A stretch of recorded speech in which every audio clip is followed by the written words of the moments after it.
Visita del ministro pentastellato Paola Pisano questa mattina al Vega insieme alla candidata sindaco Wiesmann e al candidato alla presidenza della regione Cappelletti. Eseguiti test a quasi 800 operatori delle scuole dell'infanzia di Venezia, completano il programma di screening nell'USL 3 Serenissima. Presidente del Veneto per il centro-sinistra, Lorenzoni positivo al Covid. Non mi fermo, dice, farò campagna elettorale da remoto. Chi mi ha incontrato negli ultimi 5 giorni faccia il tampone. La polizia inizia a pensare come gestire l'evoluzione demografica in Veneto. L'appello arriva dalla CGIL che ha presentato dati preoccupanti. Il presidente degli albergatori dà i primi numeri sulle presenze negli hotel durante il Festival del Cinema, quasi tutto esaurito nella prima settimana, ancora qualche posto libero per la seconda parte. Primo film in concorso a Venezia 77, Padre Nostro, con Pier Francesco Favino e Barbara Ronchi, un viaggio nel dolore personale del regista. A Venezia si collega via Zoom anche Greta. Giacca, cravatta, occhiali da sole e auricolare sempre all'orecchio per pianificare metro dopo metro tutti gli spostamenti. Ecco chi si occupa della sicurezza dell'estate. Telespettatori di Antenna 3, buonasera e ben ritrovati con le notizie da Venezia e provincia. Allora, in primo piano la visita del ministro pentastellato Paola Pisano questa mattina al Vega insieme alla candidata sindaco Wiesmann e al candidato alla presidenza della regione Cappelletti. Ci sono tutte le premesse per riuscire a far diventare più competitivo il nostro paese.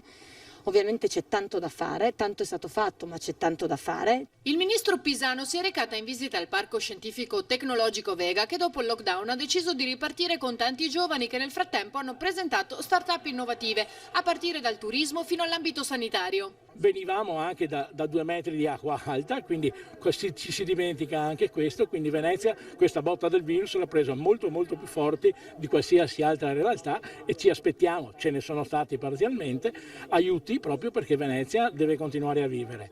Sono contento delle eccellenze che noi abbiamo al Vega e dal punto di vista sanitario, come lei giustamente ha detto prima, avere un'azienda, ce l'avevamo già in pancia prima, quindi non è che abbiamo sfruttato il virus, però abbiamo anche l'orgoglio di avere un'azienda che per prima si è mossa in campo sanitario nell'ambito dei tamponi, so che fanno anche i marcatori di tumore, quindi sono aziende di eccellenza che vanno sicuramente valorizzate. Inevitabile affrontare con il ministro la questione della connettività che negli ultimi mesi ha mostrato tutte le sue lacune. Avevamo problemi a lavorare, avevamo problemi a far seguire ai nostri figli le lezioni a distanza e c'erano e ci sono tuttora alcune zone dell'Italia che sono, noi le chiamiamo bianchissime, cioè dove non arriva nessun tipo di connettività, né fissa né mobile. Sono 16.000 persone, sono tante o poche, sono 16.000 persone, ce ne fosse anche solo una famiglia che ha dei bambini che non possono studiare, noi con la tecnologia creiamo disparità sociale e questo non è assolutamente il modo di utilizzare la tecnologia, quindi forte impegno del governo, lavoro insieme agli ecosistemi locali, alle regioni, insieme ai comuni, che poi sono i soggetti che hanno il polso del territorio. Insieme al ministro anche i candidati Wiesmann e Cappelletti. Noi abbiamo voluto moltissimo questo incontro con il ministro in questa eccellenza che è il Vega. Perché? Perché il Vega è nato proprio per avere una alternativa a quella che era stata la chimica industriale qui a Porto Marghera.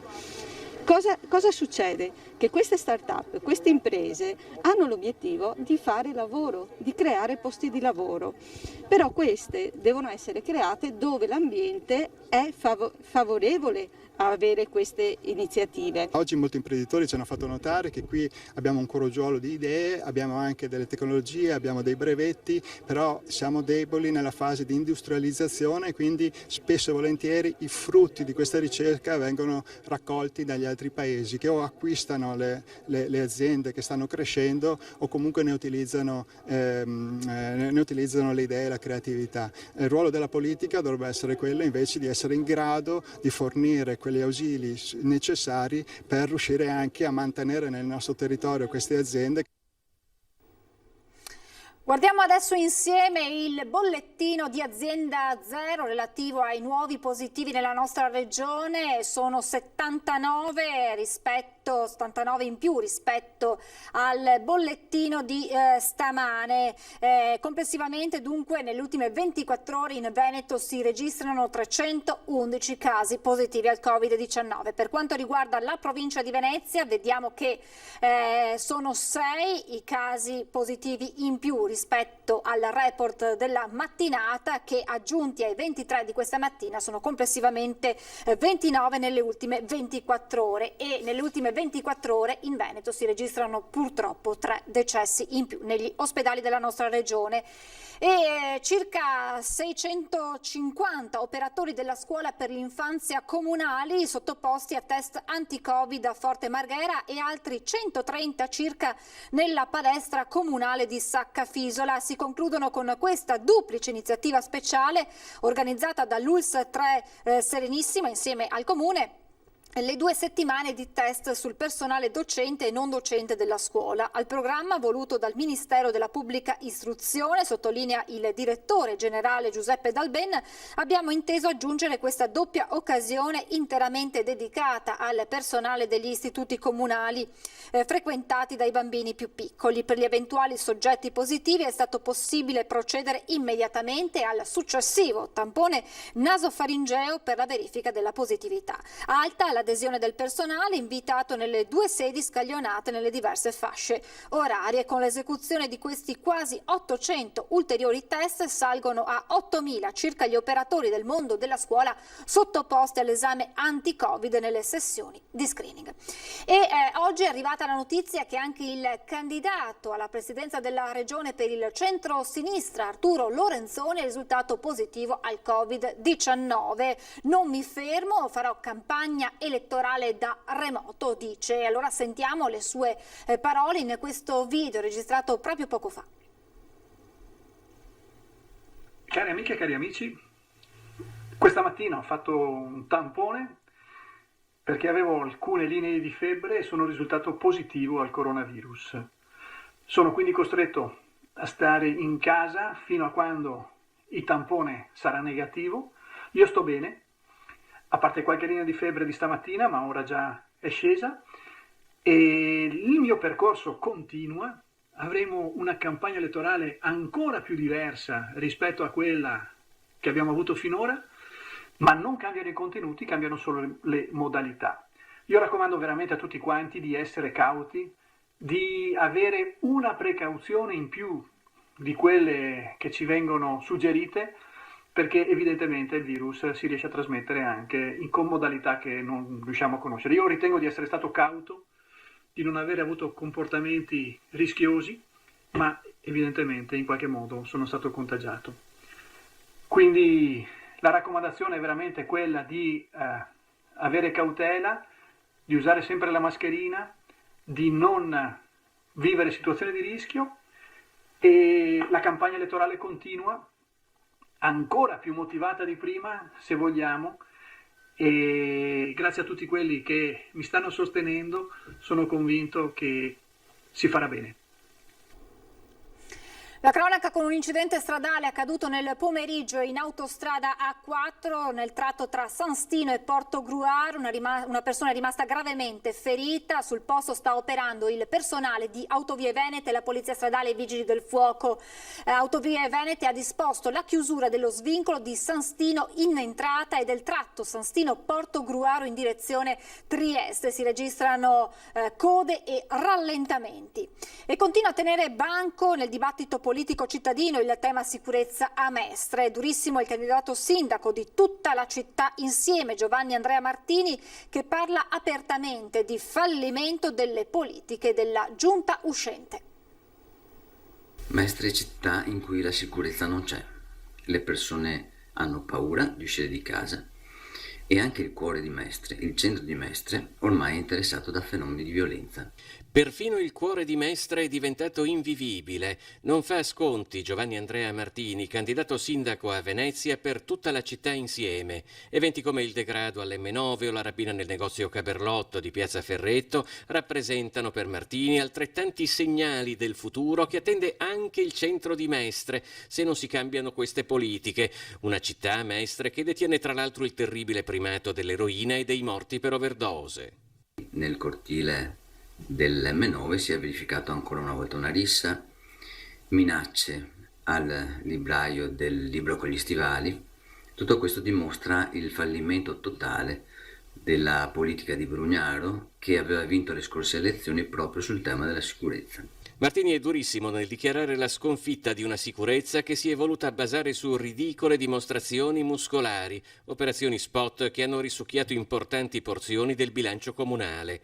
Cambiare, secondo Martini, è disperatamente necessario, ma al controllo del territorio bisogna aggiungere altro. Che è quello della vita vera in città, dell'attivazione delle forme di socialità che sono state da questa amministrazione cancellate, le attività pubbliche, le attività di ritrovo, ludiche, culturali che animano la città, riattivare le attività commerciali, tutte le serrande chiuse, il tema del commercio di prossimità e del commercio nelle strade e nelle piazze ha pesantemente limitato la vita cittadina.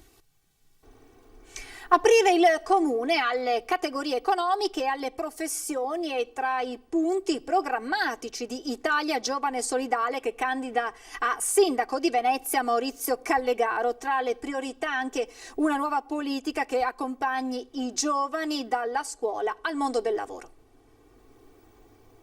C'è un grosso problema per tutto il tessuto imprenditoriale che viene più da lontano, cioè non è solo l'acqua grande, il Covid, queste situazioni hanno evidenziato, è un problema proprio strutturale, generale del rapporto che ha la politica con l'impresa.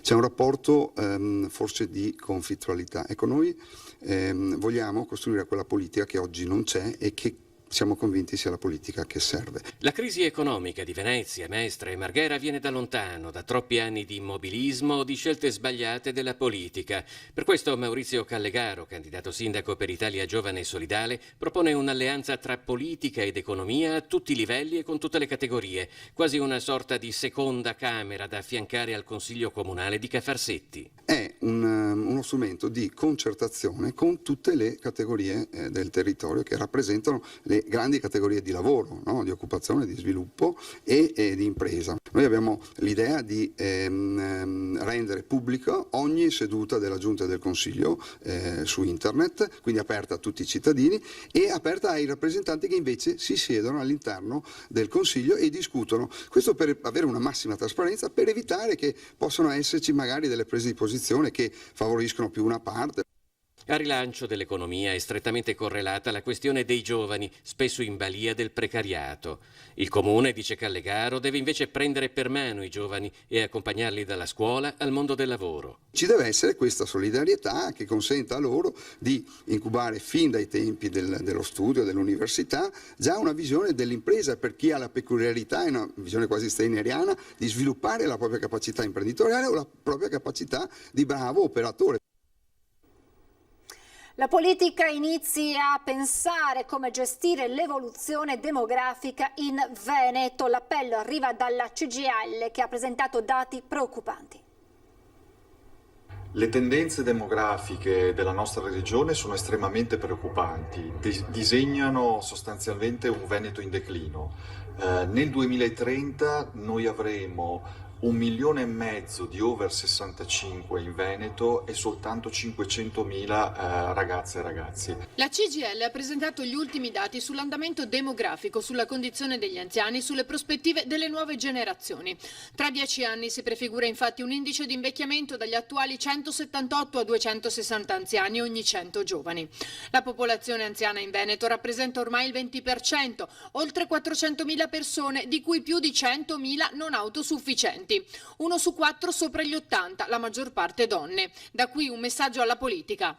La domanda che la politica deve porsi, alzando lo sguardo rispetto alle polemiche quotidiane, è come reggere questo impatto. Riusciremo a reggere come sistema, come welfare, come mercato del lavoro? Alle condizioni date no. Servono quindi delle risposte e delle scelte politiche di fondo che affrontino l'invecchiamento, che in sé è un dato positivo, ma che esprime nuovi bisogni da affrontare innanzitutto con un rafforzamento dei servizi pubblici, da quelli sanitari a quelli sociali. Serve affrontare il tema della denatalità che è crollata negli ultimi 10 anni e da questo punto di vista non solo e non tanto i bonus, ma anche qui i servizi pubblici a partire dalle scuole per l'infanzia. Serve affrontare un altro fenomeno che è quello dell'emigrazione. Oltre 30.000 veneti ogni anno vanno via dalla nostra regione per l'estero e per le altre regioni italiane. Sono soprattutto giovani e anche qui la risposta è innanzitutto lavoro, lavoro e soprattutto lavoro di qualità.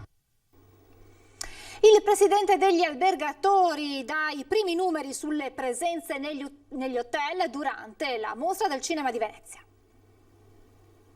Le presenze sono molto buone nella prima settimana, poi nel secondo periodo, come avviene anche negli anni passati, c'è una flessione, chiaramente quest'anno è un po' più elevata, però ecco c'è questa piccola flessione.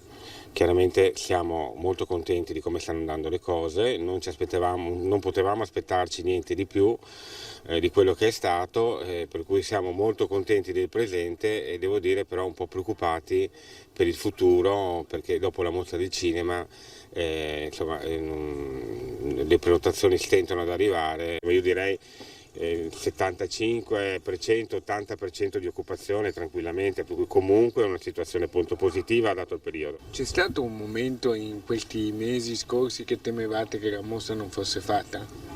Eravamo preoccupati negli ultimi giorni perché vedevamo questo riaccendersi di focolari in giro per l'Europa e temevamo che succedesse qualche cosa negli ultimi giorni, però sono partiti con i preparativi da luglio, hanno lavorato con grande impegno, insomma, per cui eravamo abbastanza certi che poi la manifestazione in qualche modo si sarebbe fatta. Quali procedure mettete in atto, appunto, anticontagio, misurazione della temperatura quando si arriva, percorsi particolari? Diciamo che noi abbiamo un protocollo molto rigido per quanto riguarda i dipendenti. Poi gli ospiti, nei confronti degli ospiti cerchiamo di essere un po' più teneri, diciamo, non gli proviamo sempre la temperatura, lo facciamo quando vengono dei clienti esterni a mangiare, prendiamo nota di tutti quelli che entrano, sono tutti quanti registrati. E quella di oggi al Venezia 77 è stata una giornata intensa con il primo film in concorso, Padre Nostro di Claudio Noce, con Pier Francesco Favino e Barbara Ronchi. A Venezia si collega via Zoom anche Greta durante la ricreazione a scuola per presentare il documentario che parla di lei. Padre Nostro è una storia personale del regista Claudio Noce, che a Venezia diventa però storia universale con un profondo significato educativo. È il primo film italiano del concorso principale alla Mostra di Venezia, con Pier Francesco Favino. Ecco perché, secondo il regista, era arrivato il momento di scriverlo. Era un momento non facile per me, proprio da un punto di vista, mi viene da dire come regista e quindi anche come uomo, e forse proprio quel momento là, non semplice, mi ha dato proprio la parola a questa storia per quanto mi riguarda, e poi l'incontro con Pier Francesco che è stato sicuramente determinante. Il percorso non è stato facile. Un percorso lungo, nel momento in cui ho capito che potevo raccontare questa storia con un punto di vista molto rigoroso, che era un punto di vista di un bambino, che è mio fratello, che sono io, che è anche mia sorella. Mio fratello ha assistito veramente a quella scena, insieme a mia madre. L'altra protagonista, Barbara Ronchi, riflette sul significato della paura presente nel film. Non ho incontrato la mamma di Claudio, non ce n'era bisogno, in un certo senso. Lei con la paura ci fa i conti, cioè decide di farli. A Venezia si è collegata via Zoom anche Greta durante la ricreazione a scuola per presentare il documentario su di lei.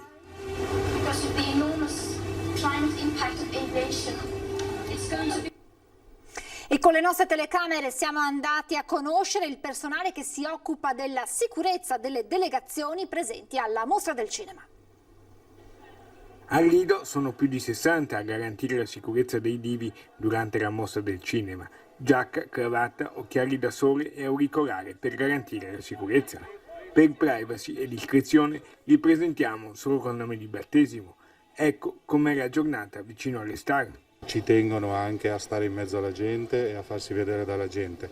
Ovviamente in alcune situazioni bisogna assolutamente conservare la privacy, quindi quando sono in alcune situazioni, che può essere durante il pranzo, la cena o nel corridoio o vicino alle loro camere o quando stanno parlando con alcune persone o facendo interviste, ovviamente lì bisogna cercare di tutelare al massimo la privacy. La società unica è sempre sul campo, anche nel primo festival post-pandemia. La situazione del Covid, appunto, con tutte le varie distanziamenti da far mantenere, mascherine e quant'altro, quindi quest'anno è abbastanza complicata la situazione.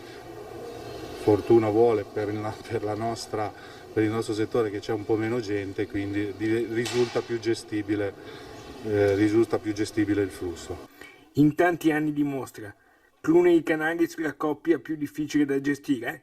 Ma che? È arrivata Noemi Letizia, che adesso non la conosce più nessuno, ma in quell'anno lì era aveva avuto questo episodio con Silvio Berlusconi ed era successo un pandemonio, tutti che cercavano Noemi Letizia, ma è successo veramente, abbiamo avuto un po' di difficoltà a mantenere l'ordine, cosa che poi siamo riusciti a fare, però a volte succede quando meno te l'aspetti, non succede con il VIP, super VIP di turno, ma succede magari con quello che è meno VIP, oppure anche l'anno scorso comunque Fedez e la Ferragni.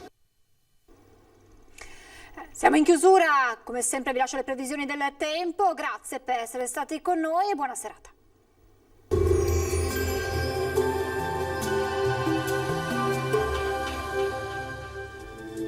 Bentrovati al meteo. Alta pressione e clima estivo per gran parte del weekend, ma domenica arriva una perturbazione a partire dalle Alpi. Vediamo intanto il dettaglio di sabato 5 settembre. Sul Veneto generali condizioni di bel tempo, sarà ampiamente soleggiato su tutte le province della nostra regione, cielo sereno e limpido solo con qualche innocua velatura.